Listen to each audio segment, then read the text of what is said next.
Ken Haas, and welcome to this week's edition of Kenny's Two Pennies. This week, we're going to call this the Orange Crush Week, because that's exactly what they did to St. John's, to Cincinnati, and to Rutgers, even after a horrid start. But first, a word from our sponsor. Hello, Syracuse fans. Want to know where I watch the Syracuse games? Right here at Dewey's Third Ward Tavern, Bridge Street in Seneca Falls. Want to watch the NFL? Dewey's has the NFL ticket. And also on Thursday nights, Dewey's has the NFL Network. So you don't have to worry about missing if you got cable. Dewey's broadcasts all Syracuse games, basketball and football. Dewey's has 21 televisions to watch all your sports action. Come to Dewey's Third Ward Tavern here on Bridge Street in Seneca Falls. I'll see you here.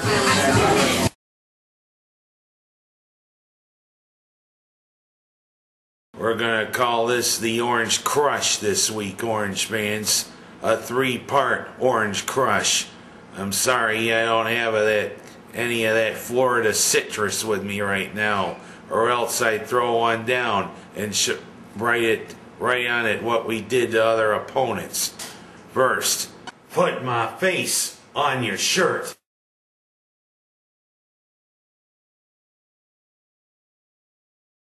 Part 1, St. John's. We head down to Madison Square Garden to play a team that always has given us fits through Big East history, especially when Louis Carnesecca was the coach. But what happens? It wasn't a red storm, it was an orange storm that stormed the Madison Square Garden. What a performance, well balanced. Even though Paul Harris had only 6 points, it still was one hell of a performance in our visitor orange uniforms, when usually when we're the visitor, we play like bums. But this time, we put the Orange Crush on the Red Storm. 87-58. What a way to show that Syracuse wouldn't back down from a lesser opponent. And Louis Carnesecca had to be wondering, what the heck's happened to St. John's since I left there? We become bums. Of course, the way he'd say it, we become bums. What happened to your voice, Mr. Carnesecca? I think you need to spray yourself with some Cepacol. But I don't know. Part 2 of the Orange Crush. We welcome in a team that we thought was going to give us a hell of a battle. Those damn Bearcats from Cincinnati. It always seemed to rise up and give us a good battle and seemed to surprise us. But you know what? It was Orange Crush Part 2. Those Bearcats had a nice grisly result from the Orange, and it was just a perfect game for the Orange. 87-63. Our 2-3 zone really hampered the Bearcats throughout the first half, and also through the second half. And who knows? Well, the walk-ons definitely got a little extended playing time in all 3 games, no less. And Jake Bersuti, nice points there against St. John's, and Brandon Reese, also a couple of points. The Bearcats looked more like pussycats. And was Josie leading them? I don't know. Maybe her boyfriend Alan was playing for the Bearcats. But Alex would be going, oh no, I know it, I know it, I know it. Stop whining, chicken brother. Okay, it's time to stop whining. Good. And it's time to start crying. Enough early 70s cartoons. Well, speaking of cartoons, how about last night against Rutgers?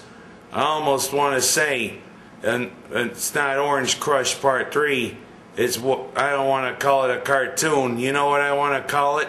The Paul Harris Wild West Show, in homage to Buffalo Bill. After a really horrid first half where we score 19 points. But one of the only highlights was the first start of the Paul Harris Wild West Show, the alley-oop to himself.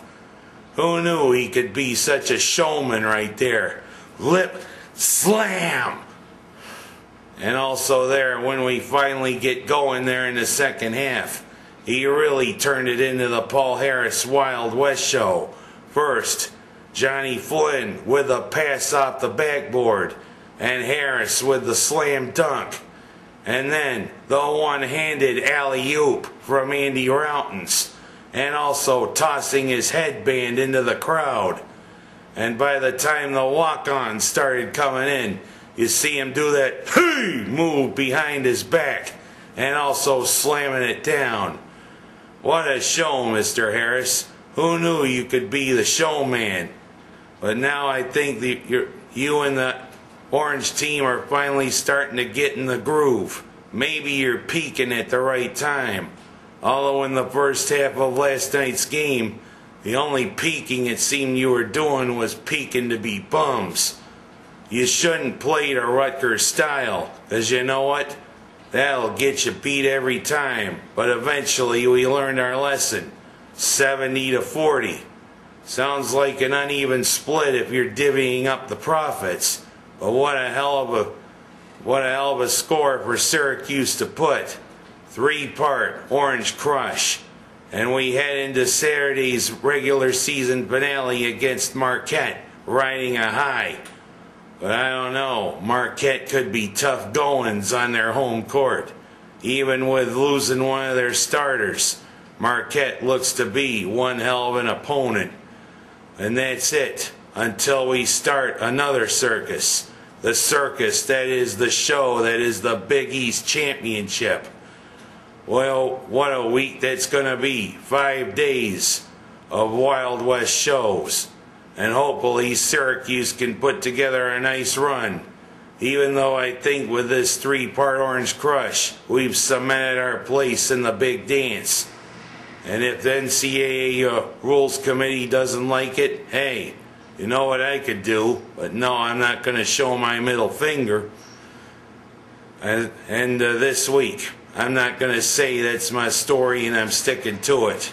In homage to the great Paul Harvey, who passed on earlier this week. Good day.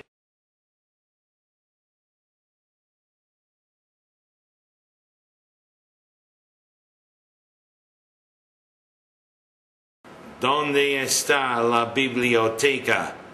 Hey, where's the library, schmuck?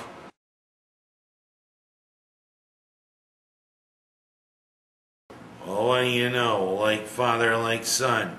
Pat Knight getting a 1-game suspension for yelling at the refs. You know what? Pat Knight definitely looks like you're a chip off the old block. You learned some lessons from the old man. And speaking of old man, what's the idea of wearing the opposing team's sweater when you're broadcasting a game for ESPN? The California dudes really chided you, Mr. Knight. But if you're going to get back into coaching, let's see you do some of your old things again, on the air.